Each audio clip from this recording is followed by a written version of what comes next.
Shame isn't just an uncomfortable feeling. It's a deeply rooted, corrosive force that infiltrates our thoughts, identity, and behaviors. It tells you to stay quiet, to hide, to pretend everything is fine, even when you're breaking inside. Shame thrives when you isolate yourself, when you choose silence over truth, and when you bury your emotions deep enough that no one can see them. The reason shame is so powerful is because it feeds off of secrecy. It grows louder every time you avoid that hard conversation, every time you convince yourself that your pain doesn't matter, and every time you choose to suffer alone rather than speak up. It convinces you that if people really knew your struggles, your past, your failures, they would walk away. So out of fear of rejection, you wear a mask. You show people only the version of yourself that feels safe and acceptable. But that silence becomes a prison. You start to believe that you are fundamentally flawed, that there's something wrong with you that can't be fixed.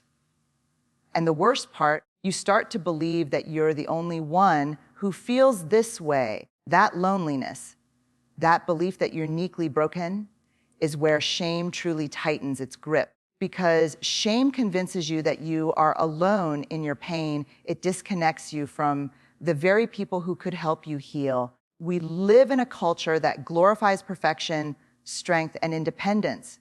But behind closed doors, millions of people carry the same wounds, the same fears, the same inner voice saying, "You're not enough." And yet, no one talks about it. No one says out loud, "I'm struggling too." And so shame flourishes in that collective silence, feeding on our fear of being exposed, rejected, or judged. Even worse, the more you stay silent, the more you begin to internalize shame as truth. It moves from something you feel to something you believe you are. The voice of shame whispers cruel lies. You'll never be loved if they know the real you. You'll lose everything if you're honest. You don't deserve to be happy. Over time, these lies become your internal narrative, shaping your choices, relationships, and dreams, or the lack of them. Shame doesn't need facts. It only needs your silence. When you don't speak your truth, when you don't share your pain, when you don't say, "This happened to me," shame claims ownership of your identity. It convinces you that your worth is defined by your worst moments, your deepest fears, or your biggest regrets. One of the most critical distinctions Brene Brown makes in her research is the difference between guilt and shame, a difference that can completely change the way we understand ourselves and our healing journey. On the surface, guilt and shame might seem similar. They're both painful emotions. They both stem from moments where we fall short, make mistakes, or hurt others. But they operate in very different ways, and they affect us at fundamentally different levels of identity. Guilt is action-based. It's the inner voice that says, "I did something wrong." It's your conscience nudging you, urging you to make amends, to reflect, to change. Guilt, when healthy, leads to growth. It's uncomfortable, yes, but it has a purpose. It helps you realign with your values. It reminds you that you're human, that you're capable of messing up, but also capable of doing better next time. Guilt says, you are still a good person who made a bad choice. But shame goes deeper. Shame says, I didn't just do something bad, I am bad. It shifts the focus from behavior to identity. It doesn't allow room for growth because it convinces you that your mistakes are not what you've done. They're who you are. Shame doesn't ask for change. It demands silence. It doesn't seek reconciliation. It seeks isolation. And most dangerously, it erodes your self-worth from the inside out. While guilt can motivate you to repair and connect, shame does the opposite. It pushes you into hiding. It convinces you to withdraw, to stop reaching out, to stop believing you deserve good things. It makes you second guess your worth in every relationship, every opportunity, every room you walk into. Shame whispers, if they really knew you, they wouldn't love you. If you show who you are, they'll leave. You're not enough and you never will be. Unlike guilt, which can be a signal to course correct. Shame becomes a constant companion, a shadow that follows you, coloring everything you do. It attaches itself to your identity, especially during formative years or traumatic moments. Maybe it came from something someone said. Maybe it was a parent, a teacher, a partner, a friend. One comment, one insult, one rejection, and suddenly shame moves in. It doesn't knock. It doesn't ask permission. It just settles in and stays. And what makes shame so dangerous is that it rarely looks like shame. It disguises itself as perfectionism, procrastination, anger, self-sabotage, people-pleasing, or emotional numbness. You think you're avoiding failure or criticism, but really, you're trying to avoid shame. You think you're trying to be better, but you're actually trying to be invisible so that no one ever sees the parts of you you've labeled unworthy. This is why understanding the difference between guilt and shame is a turning point. Because once you know it, you can begin to untangle the lies shame has told you for years. You can look at your past and say, yes, I made mistakes, but that's not all I am. You can begin to rewrite your story, not as someone broken or flawed beyond repair, but as someone human, learning, evolving, and deeply worthy of love and belonging. Perfectionism is often worn like a badge of honor. In job interviews, people proudly say, I'm a perfectionist, as if it's a strength, a sign of ambition, discipline, or high standards. But beneath that polished surface, perfectionism hides a darker truth. It's not about striving for excellence. It's about trying to protect yourself from shame. Brene Brown explains that perfectionism is not self-improvement. It's a shield. It's the desperate attempt to avoid criticism, judgment, and rejection by making yourself appear flawless.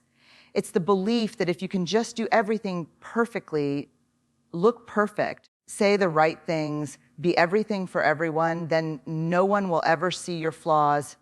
And most importantly, they won't have a reason to hurt you, leave you, or look down on you. But perfectionism is not protection. It's prison. It demands more and more from you and still whispers that it's not enough.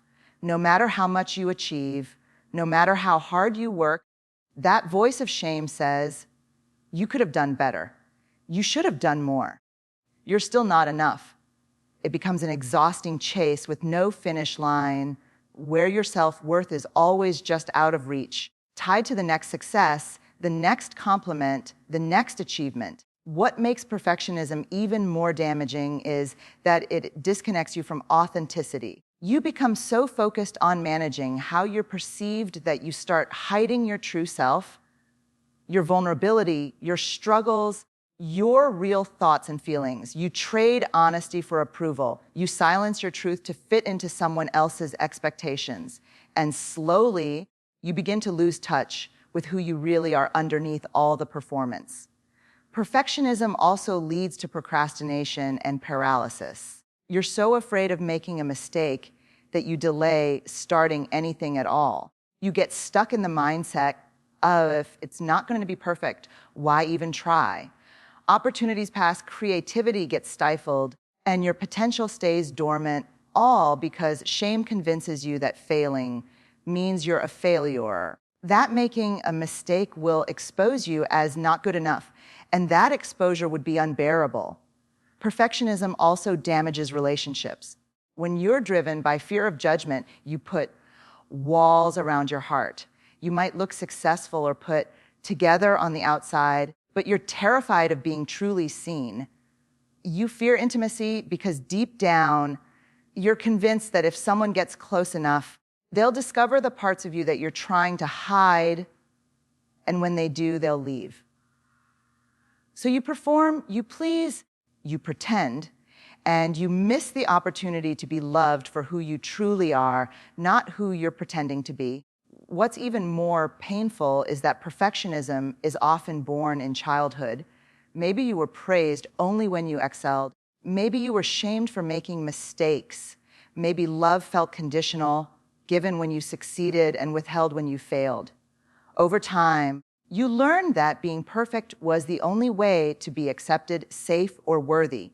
That early shame planted a seed, and perfectionism became the strategy you used to survive. But what helped you cope then is now holding you hostage. Brene Brown teaches us that you can't do anything brave if you're wearing the straitjacket of perfectionism, because bravery requires vulnerability, and perfectionism kills vulnerability. It's time we stop calling perfectionism a strength and start recognizing it for what it truly is: a shield built by shame, maintained by fear, and fueled by the belief that you are not enough just as you are. Shame doesn't just whisper that you're not enough. It convinces you to live a smaller life so no one ever finds out. It keeps you from raising your hand in class, speaking up in meetings, asking for help, applying for your dream job, or standing up for yourself in relationships. Shame trains you to shrink, to play it safe, and to stay invisible. It builds a mental cage around your potential and locks the door with fear. It tells you, don't try because you'll fail. Don't speak because you'll sound stupid. Don't love because you'll be abandoned. Every time you listen to that voice, you surrender another piece of yourself. You give away your creativity, your boldness, your joy, all in exchange for a fragile sense of safety that never really satisfies. The worst part, you start to internalize it. You stop blaming shame and start blaming yourself. You think your dreams are too unrealistic. You say you're just not talented enough. You convince yourself that maybe you're not meant to be seen or heard. And as a result, you settle. You settle in jobs that don't fulfill you, in relationships that don't value you, in identities that don't reflect who you truly are. You shrink your life to fit inside the limits shame has created, all while pretending everything's fine on the outside. But the truth is, you were never meant to live small. You were born with gifts, ideas, stories, and passions that are meant to be expressed. The world doesn't need a perfect version of you. It needs a real one. And breaking free from the grip of shame begins with a radical act of courage showing up. Not just when you feel confident or prepared, but especially when you feel afraid, uncertain, or exposed. Because that's when courage is real. Courage is not the absence of fear. It's choosing to take action in spite of fear. It's saying, I may not feel ready, but I'm going to try anyway. I may be afraid, but I won't let shame make the decision for me. It's choosing truth over comfort and vulnerability over safety. And in that moment of brave choice, even if it's quiet and trembling, you begin to break the cycle of shame. Courage allows you to reclaim the parts of yourself that shame tried to bury. It helps you say yes to opportunity, yes to connection, yes to growth. It teaches you that your worth isn't measured by how few mistakes you make, but by your willingness to keep showing up imperfect, but present. Courage says, I don't need to be flawless to be worthy. I don't need to be fearless to take a step forward. This is what shame doesn't want you to know, that you have the power to stand up even when your knees are shaking, that your story, in all its rawness, messiness, and truth, holds the power to not only heal you, but to inspire others. Every time you choose courage over comfort, authenticity over approval, growth over protection, you weaken shame's grip a little more. Shame is a deeply isolating emotion. It convinces you that you're the only one who feels broken, the only one who has messed up, the only one who isn't good enough. It tells you that if people saw the real you, an insecure you, the flawed you, the struggling you, they would turn away. So you hide. You build walls, wear masks, and walk through life pretending. But all that pretending doesn't protect you. It imprisons you. Brene Brown's groundbreaking research reveals a truth that shifts everything shame cannot survive being spoken and met with empathy. Empathy is the one force powerful enough to unravel shame's grip. It's not advice. It's not judgment. It's not someone trying to fix you. Empathy is someone simply sitting with you in your pain and saying, I get it. I've been there too. That's it. And that's everything. When someone responds to your vulnerability with empathy instead of judgment, shame begins to dissolve. You suddenly realize, I'm not alone. I'm not the only one who feels this way. I'm not broken. I'm human. That connection, that moment of being truly seen and heard without being shamed, is healing in its purest form. It restores your sense of worth, your sense of belonging, and your ability to believe that you are lovable as you are. Empathy doesn't require someone to fully understand your experience. It only requires them to be present, to listen without interrupting, to care without trying to fix. It's the act of holding space for someone else's pain without minimizing it. And most importantly, it's the ability to respond with compassion instead of comparison. But here's the catch: to receive empathy, you have to be vulnerable first. You have to speak the very thing shame tells you to hide. You have to risk being seen in your struggle, and that takes immense courage. It means saying out loud, I'm not okay. It means daring to open up about what hurts, even if your voice trembles. And yes, there's always a risk. Not everyone will respond with empathy, but those who do, they become lifelines.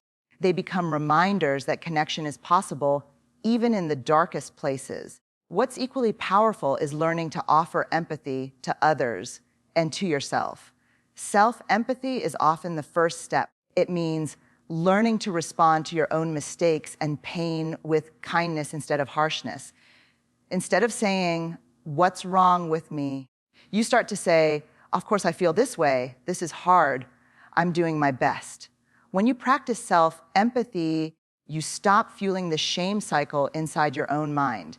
You begin to nurture a voice that sounds more like a best friend than a critic. Empathy also means being that safe space for someone else. It's asking, what do you need? Instead of giving quick solutions. It's listening fully instead of rushing in with judgment or dismissal.